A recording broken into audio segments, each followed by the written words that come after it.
Bismillahirrahmanirrahim. Assalamualaikum warahmatullahi wabarakatuh. Alhamdulillah, kita akan melanjutkan perkuliahan kita pada sesi keempat.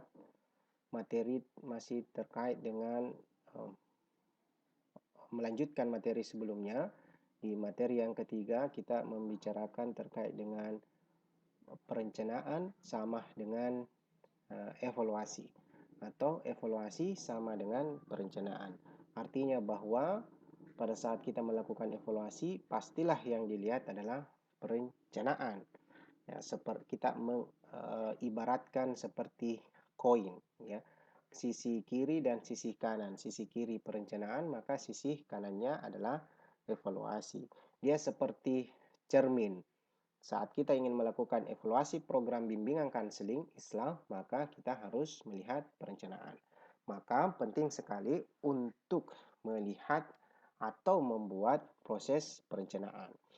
Sebagaimana juga dijelaskan pekan lalu bahwa perencanaan itu minimal yang harus kita jawab adalah mediasi kaba. Mengapa, di mana, apa, siapa, kapan, dan bagaimana. Pertanyaan ini haruslah dijawab pada saat proses perencanaan. Nah, saya membuat salah satu contoh yang saya harapkan teman-teman juga akan membuatnya. Mari kita lihat yang pertama, why, ya, atau mengapa. Why atau mengapa. Bahasa Inggrisnya why, ya, 5W 1H. Why atau mengapa. Mengapa, sebagaimana saya jelaskan sebelumnya, bahwa haruslah ada argumentasi data yang menyebutkan bahwa memang telah terjadi urgen atau kepentingan untuk menyelesaikan masalah, untuk membuat program bimbingan kanseling Islam, atau ingin meningkatkan potensi yang ada. Nah, ini salah satu, hanya singkat saja, minimal ada dua ini yang bisa kita munculkan atau tampilkan. Ada ayat dalam Al-Furqan yang menjelaskan kepada kita bahwa pentingnya yang di sini yang saya ingin menggarisbawahi adalah keturunan. Keturunan ini anak. Jadi pentingnya keturunan sebagai penyenang hati. Jadi anak itu idealnya menjadi sesuatu yang menyenangkan, enak dipandang mata, enak didengar apabila dia berbicara. Begitu pula sebaliknya, orang tua merasa nyaman apabila berbicara, berdiskusi dengan anak. Tetapi kenyataannya, nah ini yang harus muncul di bagian mengapa. Ada sesuatu yang ideal, tetapi, nah ini kata kunci, tetapi jumlah kekerasan terhadap anak pada tahun 2021 sampai Maret itu berjumlah 333 di Sulawesi Selatan, ya. Jadi ini angka di Sulawesi Selatan per Maret tahun 2021, diambil dari sumber Simfoni PPA. Nah, ini diakses dari website resmi dari Kementerian Perlindungan Perempuan dan Anak Republik Indonesia. Nah, jadi mengapa ini harus ada, kondisi idealnya seperti apa, kemudian kondisi di lapangan seperti apa.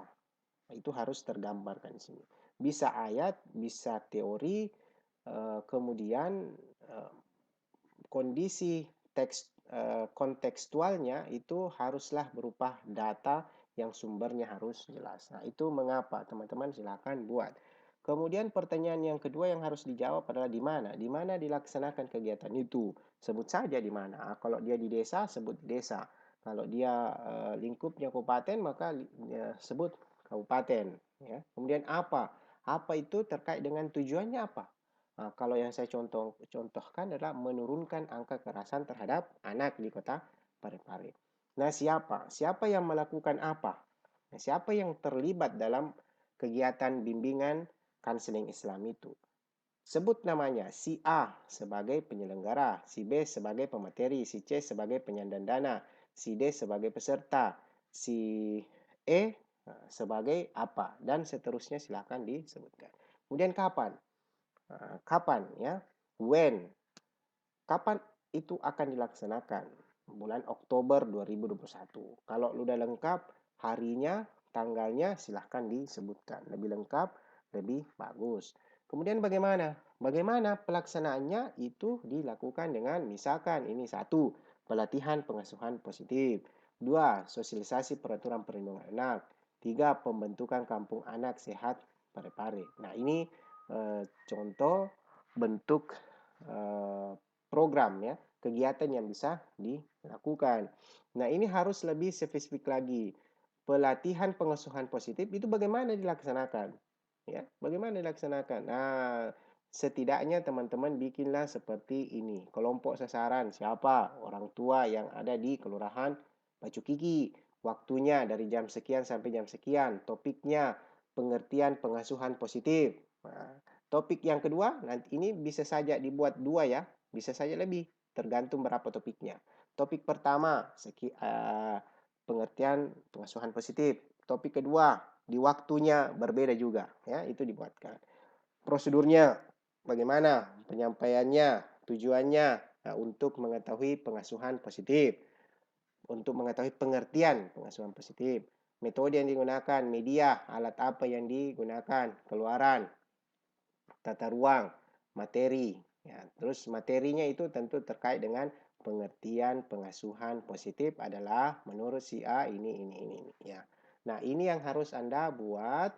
Sebagaimana kita pahami, prinsipnya adalah mengevaluasi berarti tercermin dari perencanaan. Dan perencanaan itu adalah mediasi kaba. Jadi kita praktekkan membuat ini. Nah, setelah itu kita masuk ke pendekatan evaluasinya. Pendekatan evaluasi minimal untuk sesi ini kita akan membahas evaluasi program. Evaluasi program itu terkait dengan apakah program itu terlaksana atau tidak. Ya, belum apakah programnya berdampak atau tidak, belum. Tetapi masih pendekatan yang pertama adalah evaluasi program. Evaluasi program artinya adalah bagaimana prosedur itu terlaksana atau tidak. Ya, jadi apakah si A datang, apakah si B muncul, apakah si C hanya nongkrong saja, apakah si D, apakah materinya tersampaikan dengan baik, apakah media yang ada itu eh, terpenuhi atau tidak, nah, dan seterusnya. Ini semuanya ini ya. Nah, ini semuanya akan apakah bulannya itu terlaksana di bulan itu atau molor. Nah, itu yang akan kita evaluasi. Itulah yang dimaksud dengan evaluasi program. Nah, jadi untuk melakukan evaluasi program, maka yang harus kita miliki adalah tentu saja perencanaan, ya. Demikian untuk sesi ini, silahkan dipraktekkan, dibuat ini di tempat masing-masing. Demikian, mudah-mudahan bermanfaat. Wassalamualaikum warahmatullahi wabarakatuh.